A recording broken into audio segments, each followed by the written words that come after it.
Ko, di mo pinagagawa sa kanong mga pinanak ko. Tiyo-tiyo, oh. Hindi mo sa akin tiyo-tiyo, oh. Ano, yung pinagagawa, oh. Paano na? Kuha ka, Ten. Saan? Kahit ano. Kawawa naman si Nungnung. Tinadta ko ng tinadtado. Yung tsura ko. Ano? Nung mag-maapakan. Sige, dikit lang, oh. Oh, pinagagawa, oh. Pag maapakan ng yes. Sige. Sa ilong, sa ilong. Sa ilong.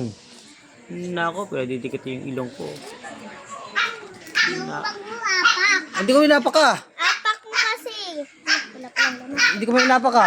Apak mo eh. Hindi ko minapak yan. Inapakan mo yan. Ito pa, oh, dami.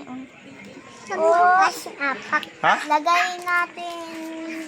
Kuwawa naman si Nungnung, tiw-tiw. Ito natin lagay. Kaya gagawa sa kanila, oh. Ano ba to? Yun. Ang dalawa, ayun na. Inaapakan mo na. Nako. Trip ako ng dalawa, oh. Saan ba to? Dalawang inana ko.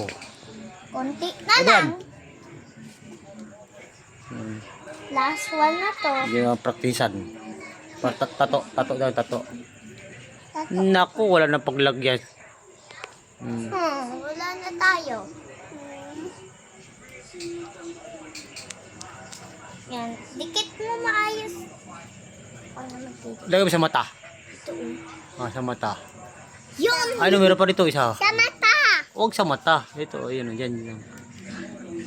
Wala paglagay sa ilong ni Nungnung mo, eh. Wala, nilagay ito, tinatad mo na, eh. Tinadtad na kasi eh. Mo kasi, eh. Naku, kawawa naman ang Nungnung nila, oh. Picture na kita. Ah, picture naman tayo dalawa. Oh, ikaw, oh, ayan. Ay, Oh, para picture ka tayo. nung Oh. tunong nung. Wala na. Ewan ka doon. Wala na, eh. Wala na. Tinatad mo na nga sa akin, eh.